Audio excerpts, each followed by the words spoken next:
ED पूछताछ करेगा। तो बड़ी और अहम खबर आपको बता रहे हैं। तो मुख्तार अंसारी की प्रयागराज कोर्ट में ये पेशी हुई और अब ईडी मुख्तार अंसारी से मनी लॉन्ड्रिंग केस में पूछताछ करेगा। तो कोर्ट ने मंजूर की है 10 दिन की रिमांड। हालांकि ईडी की टीम की तरफ से 14 दिन की रिमांड की मांग यहां पर की गई थी और साथ ही मनी लॉन्ड्रिंग केस में दायर जो चार्जशीट है उसको आधार यहां पर बनाया गया और अब 10 दिन की रिमांड पर मुख्तार अंसारी। तो मनी लॉन्ड्रिंग केस में ईडी पूछताछ करेगा। तो शिकंजा जो है मुख्तार अंसारी पर लगातार कसते हुए नजर आ रहा है। चौतरफा शिकंजा और परिवार भी जो है वो मुश्किलों के घेरे में है। इस वक्त की ये बड़ी खबर आपको बता रहे 10 दिन की रिमांड पर मुख्तार अंसारी से अब ईडी पूछताछ करेगी। कई सवाल जवाब जो है वो तलब किए जाएंगे।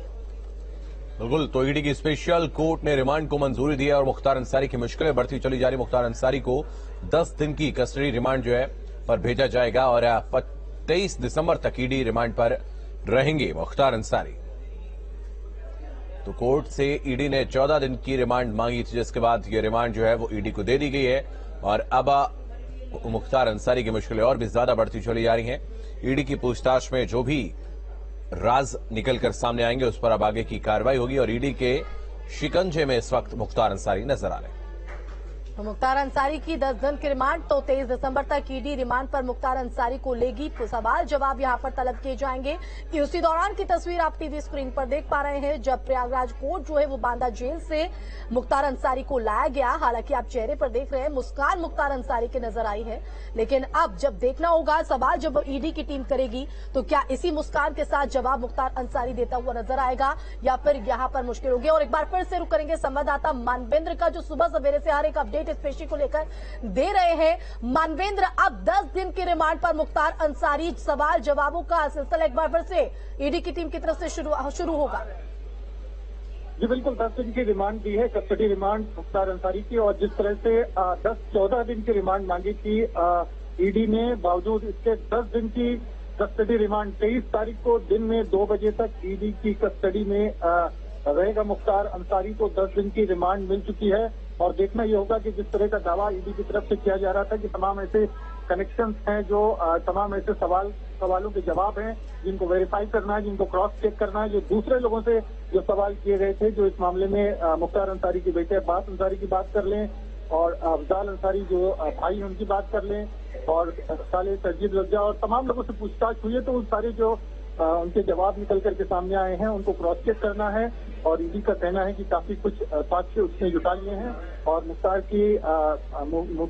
की रिमांड के बाद जब मुख्तार से सवाल किए जाएंगे तो उनकी पुष्टि हो सकेगी और जो केस है उसमें पर्याप्त साक्ष्य उपलब्ध हो पाएंगे। और जिस तरह से जो विकास कंस्ट्रक्शन हो, चाहे आगाज कंस्ट्रक्शन हो, तमाम कंपनियां उसमें जो ट्रांजेक्शन हुए हैं, जो अब्बास अंसारी के पास जो प्रॉपर्टी है, उन सबको लेकर के तमाम चीजें हैं वो क्लियर हो जाएंगी। तो ईडी को एक सफलता मिली है। हालांकि 14 दिन की रिमांड मांगी थी लेकिन 10 दिन की रिमांड मिली है ईडी के पास। अब प्रयागराज में ईडी कार्यालय में मुख्तार अंसारी को पहले से ले जाया जाए, वहीं मुख्तार अंसारी को 10 दिन ईडी के कार्यालय में रहना है और देखना ये होगा कि ईडी अपनी पूछताछ में किस तरह के तथ्य निकल करके सामने आते हैं। बिल्कुल, तो ईडी की पूछताछ में जो तथ्य निकल कर सामने आएंगे उस पर आगे की कार्रवाई होगी। अगर हम देखें मानवेंद्र, तो लगातार नए खुलासे हो रहे थे मुख्तार से जुड़े हुए, कई संपत्तियों की कुर्की भी हुई है, लेकिन बहुत सारी ऐसी संपत्तियां थी मुख्तार अंसारी की जो उनके नाम पर ना होकर के उसके रिश्तेदारों के नाम पर थी, उसके जानने वालों के नाम पर थी, गुर्गों के नाम पर थी, उन पर भी कार्रवाई लगातार जारी है। तो ईडी से कई नए राज जो है वो सामने आ सकते हैं।